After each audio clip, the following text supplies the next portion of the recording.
Bismillahirrahmanirrahim. Evet, halkı Müslüman olan bir ülkede haram olan bir şeyin yasalaşması, meclisten geçmesini konuşmak bile aslında abestir. Kur'an'da yasak olan, dinimizce yasak olan bir şeyin meclisten böyle kolaylaştırılarak geçirilmesini kınıyoruz.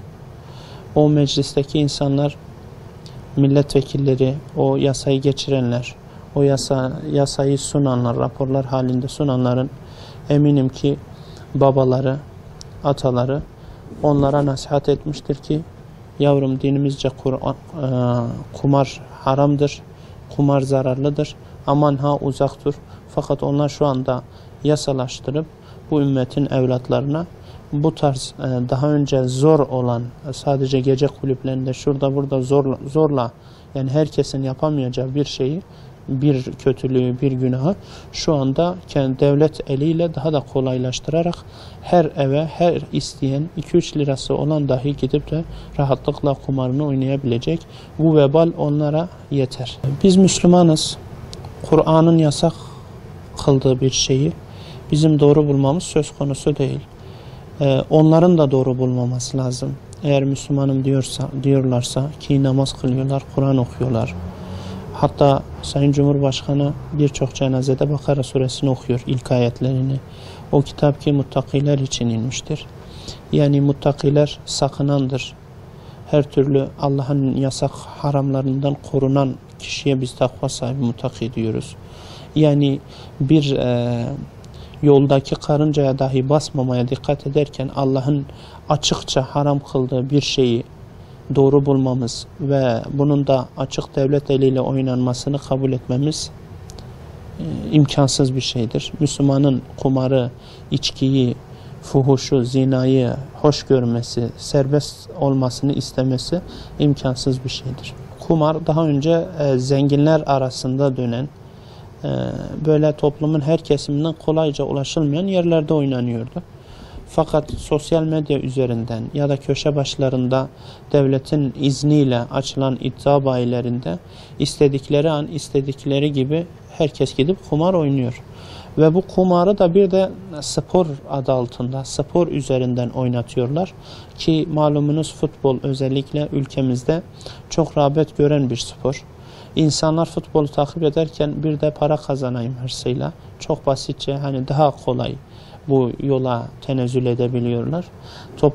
Toplumsal zararlarını birebir hepimiz yakınımızda, komşularımızda görmüşüzdür. Arabasını satıp, evini satıp iddiaya yatıran insanlar var. İşte maaşını çekip iddiaya yatıran insanlar var. Hatta eşinin altınlarını alıp da gizliden satıp da iddiaya yatırıp da iddiada kaybedince gidip kendini asan insanları biliyoruz. Topluma her türlü zararı var. Aile facialarına yani boşanmalara neden olan bir şey. Özellikle son dönemde kumar ve iddia dediğimiz şey topluma hiçbir şekilde katkısı yok, tam tersi zararı var. Belki birilerinin kasalarına maddi olarak bir katkısı olabilir ama Allah için kendi kasalarına girecek 3-5 kuruş yüzünden şu fakir, şu ümmetin çocuklarının, ailelerinin, yuvalarının dağılmasına göz yummasınlar. Bu yasayı bir an önce geri çeksinler. Yani devletin himayesinde olan bir kurum, Milli Piyango. Yani bir de başına milli diyorlar. Milli derken aslında bu topraklara ait demek. Fakat bu topraklara aslında İslam dışı hiçbir şey ait değil. Bu toprakları toprak yapan üzerindeki kandır. Onlar fuhşu, içkiyi, kumarı bu topraklara getirmek isteyen keferelere karşı mücadele edip kanını dökmüşler. Bu toprakları toprak yapmışlar. Bu topraklara ait olan bir şey değil. Bir kere ismiyle zaten çelişen bir şey. Bunun devlet eliyle olması daha vahim. Çünkü devlet eliyle olduğu zaman daha da güçlü bir şekilde maalesef yayılması söz konusu ki görüyoruz. Her ay Milli Piyango adında çekiliş var. Her yıl çekiliş var.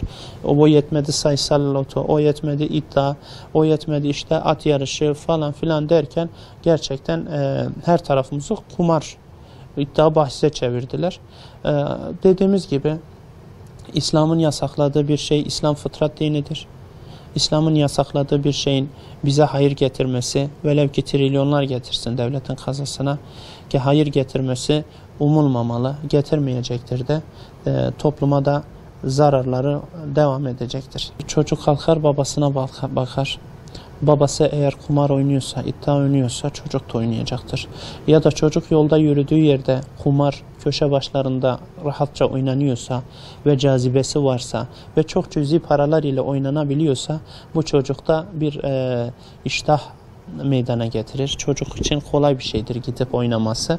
Hakikaten biz şu anda geleceğimizi, neslimizi ifsad ediyoruz. Şu anda zinanın serbest olduğu bir ülkede yaşıyoruz. Kumarın devlet eliyle oynandığı bir ülkede yaşıyoruz.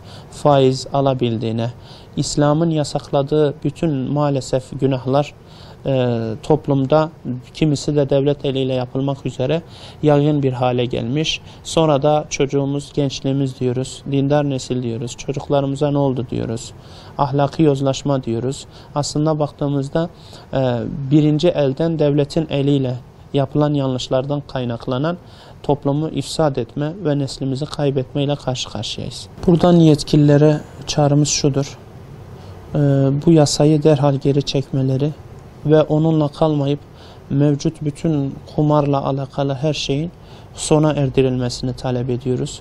Halkı Müslüman olan bir ülkeye bu kadar terslik, tezat bir yasa gerçekten yakışmıyor. Hele bir de Cumhuriyet tarihinin en dindar hükümeti diyoruz, en muhafazakar hükümeti diyoruz. Onların eliyle yapılması ayrıyeten bizi üzüyor.